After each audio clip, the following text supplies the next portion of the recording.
So the first thing that you want to do is assess your lifestyle. Before you select or pick a dog, you want to assess your lifestyle. This is the most important step of the following steps. Are you an active person, or do you have a more relaxed lifestyle, or are you busy working from home every day? Many people make the mistake of selecting the wrong dog with the wrong energy and realize that they can't keep up with the dog's energy level, exercise level, and the needs of the dog. Many people pick a dog just because, not understanding that a dog needs you to match with its energy level. You have to match your energy with the dog, and the dog has to adapt matching its energy with you. Also, you have to consider your living space. Or do you live in spacious house or apartment, or you live in a small studio?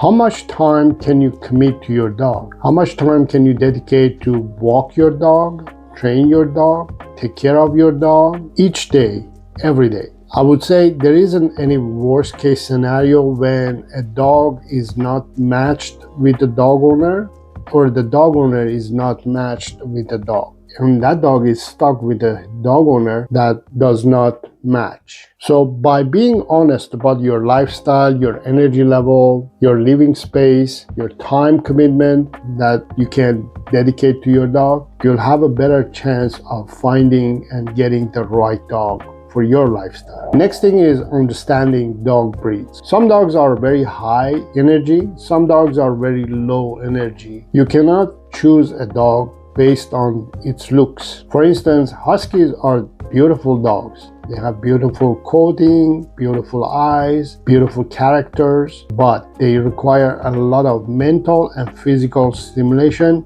on daily basis and sometimes on hourly basis. So explore and research dog breeds. You can get a lot of information and feedback from professionals such as veterinarians, dog trainers, groomers, breeders, and you can research and get some feedback about each individual breed's traits and make a report for yourself. So at the end, you can compare the input that you get from all these various sources. By understanding and researching the dog breed that it fits your lifestyle, you will prevent a lot of headache, and you're going to prevent a lot of unwanted behaviors and distractions and challenges in your life, especially that you're busy working from home. Next step is meeting your potential dog. So once you have narrowed down the breed and the dog that you have in mind and could be the potential dog for your lifestyle, it's time to select the dog. Many people select a dog based on impulse or emotional needs of their own, which can lead to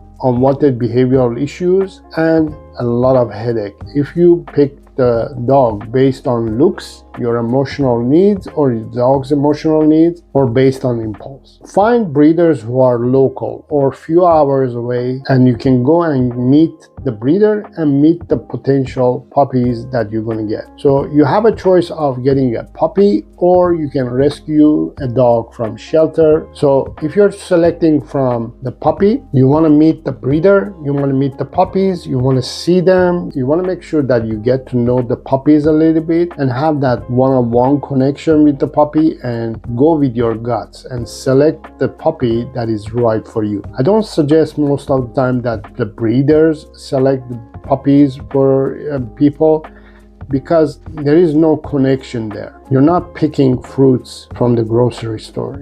You're picking a live puppy that has feelings and emotions. So you want to connect with those feelings and emotions. Same applies when you're rescuing or adopting a dog from the shelter or rescue center. You want to go and spend time at the shelter and meet the potential dogs and get to know them and narrow down based on your guts again and the feelings that you have about whether that dog is able to match your lifestyle. Don't pick a dog based on your emotional needs. And also don't pick a dog based on the backstory of the dog. Most of the time, most people pick a dog based on the backstory of the dog. They feel bad for the dog. As the story gets worse, the person gets more involved with that dog and picks that dog to save that dog or wants to become the hero, but at the end, both the dog pays for it and also you will pay for it because you picked the wrong dog or you picked a dog based on your emotional needs.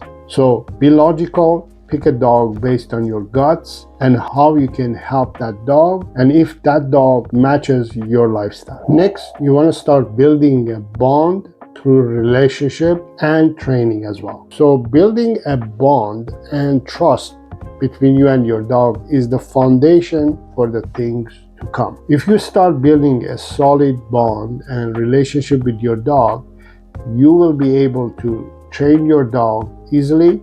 You will have a better result in your relationship with your dog, and also you're not going to be dealing with behavioral issues or challenges in the future. Once you build a solid bond and relationship with your dog, then you can start building a communication system between you and your dog using training. Once you have that solid bond and connection and relationship with your dog, you will have easier time to train your dog because you're going to start relying on play and praise to reward your dog, which are more natural and easier ways of rewarding a dog. Therefore, you're going to get better results and your dog is going to learn faster and better. And if your dog learns faster and better, then you can communicate your dog in a clearer way and get the results that you want. So you can control your dog during your work hours better and easier and faster. But make sure that you're using positive reinforcement dog training system. And if you have challenges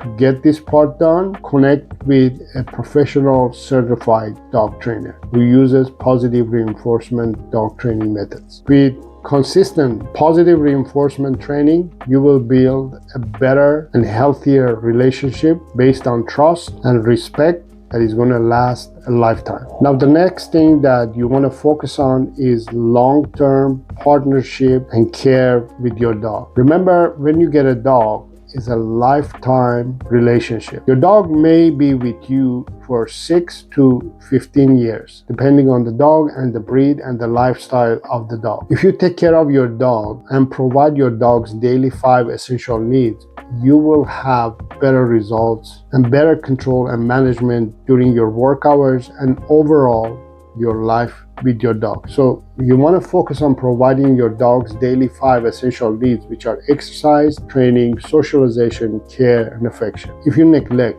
mental and physical stimulation of your dog on a daily basis, that will lead your dog to be bored, unhealthy, reactive, and unpredictable. So provide daily physical stimulation, whether it's running, walking, hiking, playing with your dog, allowing your dog to play with other dogs, whatever it takes. You want to make sure that your dog gets physical stimulation on a daily basis. Next, you want to work on providing mental stimulation for your dog. What that means is you want to mentally stimulate your dog using training, play and train, which is one of the best way of stimulating a dog mentally. One of my favorite, which I use play and praise to train and reward my dog, which stimulates them faster, better, and it's much healthier rather than just feeding my dog with treats and food. And also remember that dogs are social animals, so you want to allow your dog to get stimulated socially as well,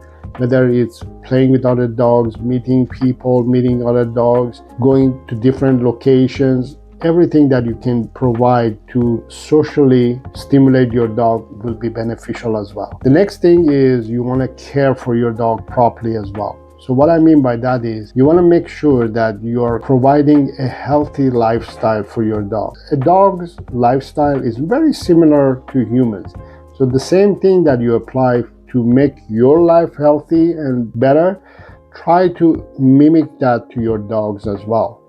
So for example, I'm hoping that you're avoiding eating processed food on a regular basis or at all. You don't want to feed your dog also processed food such as kibble or dry food.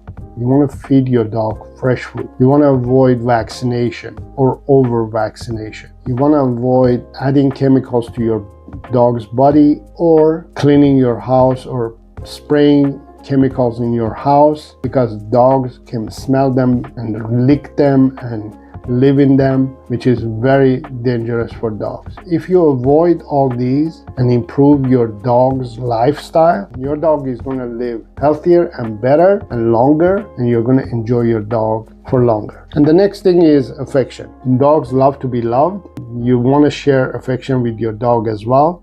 So share affection as long as you have provided exercise, training, socialization, care. Then you can share affection as a reward for you and your dog. But you have to make sure that you first provide exercise, training, socialization, and care, stimulate your dog physically, mentally, and physiologically, and then share affection, which is emotional stimulation. If you're having a hard time and you need someone to guide you, I'm here to help. You can join my program where I train and coach dog owners one-on-one, so you can start setting yourself for success and make sure that you're on the right path. Click the link in the description to learn more and get started.